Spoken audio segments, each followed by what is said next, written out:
क्या होगा। शेड्यूल एक व्यक्ति सबके लिए बनाए, ये तो हास्यास्पद बात है। वैसे तो हर व्यक्ति अपना शेड्यूल खुद ही बनाएगा। एक बेसिक आइडिया हम डिस्कस कर सकते हैं, उसको कस्टमाइज करना है अपने हिसाब से। बेसिक बात जो है, डेली शेड्यूल में 3 कंपोनेंट्स का ध्यान रखिए। पहला कंपोनेंट है कि करंट अफेयर्स को बिल्कुल भी मिस मत कीजिए।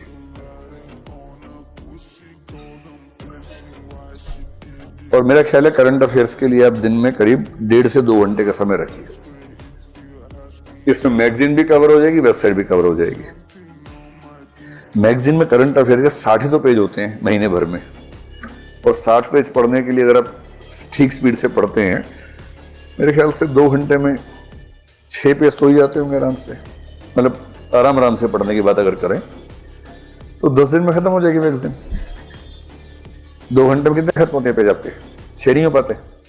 6 तो बहुत कम बोल रहा हूं मैं, आराम से बता रहा हूं। 6 तो कोई बात ही नहीं, उसमें तो ज्यादा ही पढ़ते होंगे। मैं तो बहुत अच्छे से अंडरलाइन करके साथ में नोट्स लिखते हुए उसकी बात कर रहा हूँ कि 6 पेज कर लेते होंगे आप। कुछ लोग 8 भी करते होंगे, 10 भी करते होंगे, कुछ तो 60 भी कर लेते होंगे। बस उनसे कुछ पूछिए मत बाद में क्या क्या पढ़ा है। तो ऐसे तो कर लेते होंगे। मैं कह रहा हूँ गहराई से पढ़ने में आपको शायद 2 घंटे में 6-8 पेज कवर होते होंगे, इससे ज्यादा नहीं होंगे, क्योंकि उसमें फैक्ट्स बहुत ज्यादा होते हैं ना उन पेजेस में। जिन पृष्ठों पर तथ्य बहुत ज्यादा होते हैं, उन पृष्ठों को पढ़ने की स्पीड स्वाभाविक रूप से कम हो जाती है। वो उपन्यास नहीं कि आप 1 घंटे में 20 पेज पढ़ेंगे।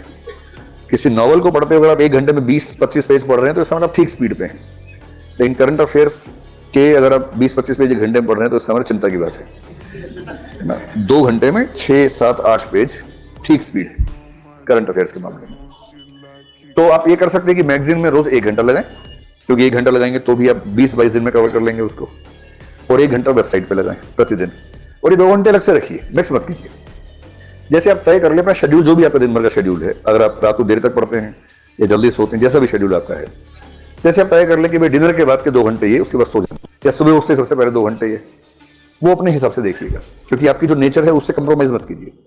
अगर आपको रात को देर तक पढ़ना अच्छा लगता है तो वैसे ही पढ़िए। किसी के बेकार कई बेवकूफ कहेंगे सुबह उठना चाहिए, इससे ऊर्जा बढ़ती है, ज्ञान बढ़ता है, सब बेकार की बातें। बढ़ा लीजिएगा, बाद में बढ़ा लीजिएगा आराम से, है ना। अभी तो पहले अपनी नेचर के हिसाब से पढ़िए। अगर आप निशाचर प्रकृति के, निशाचर रहिए, रात भर पढ़िए, कोई तनाव की बात नहीं है। और यदि मुर्गा प्रकृति के तो सुबह सुबह उठिए और सुबह सुबह पढ़िए। जो भी आपकी नेचर है उस नेचर के अनुसार पढ़िए। एक ही दिक्कत आती है जो निशाचर लोग हैं, उनको दिक्कत ये कि जिस दिन एग्जाम है उस दिन वो सुबह उठ नहीं पाते।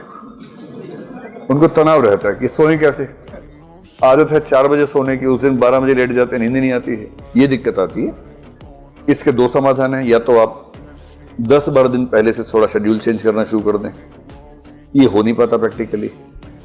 दूसरा समाधान है इसे चिंता ना करें और प्रीलिम से 3-4 दिन पहले से नींद थोड़ी बढ़ा ले। 4 बजे सोएं, 12 बजे उठिए, 8 घंटा सो के उठिए।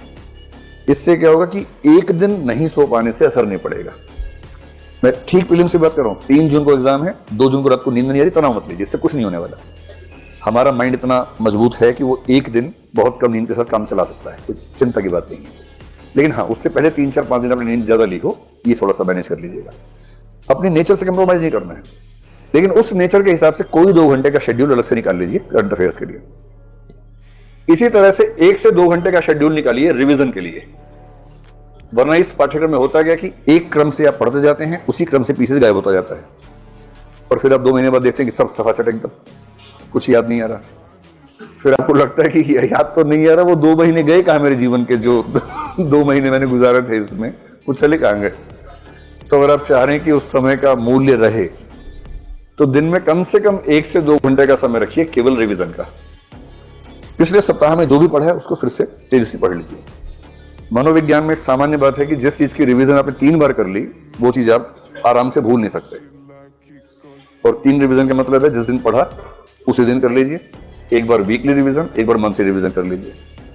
तो रिवीजन रोज 1-2 घंटे। क्या होता है ना, जब पाठ्यक्रम बहुत सारा हो तो हमें लगता है रिवीजन बाद में कर लेंगे, छोड़ देते, पर ये वेस्टेज है। सारा पढ़ते जा रहे हैं, याद एक भी नहीं है। इससे बेहतर है कि 70% पढ़ा और 70% याद भी है। तो रिवीजन को बिल्कुल हल्का मत लीजिएगा, और सबसे अच्छा समय सुबह उठते ही सबसे पहले आप 2 घंटा रिवाइज कर लीजिए। बाकी जो है वो शेड्यूल स्टडीज का रखिए, जो नया नया पढ़ना है।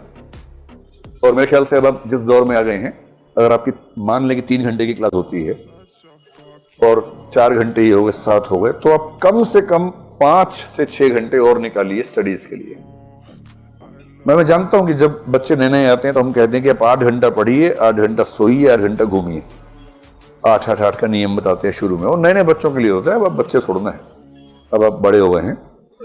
और मतलब वैसे भी भारत के अलावा दुनिया में किसी देश में ऐसा नहीं होता कि 30 साल के बच्चे अपने घर से पैसे लेके पढ़ रहे हों।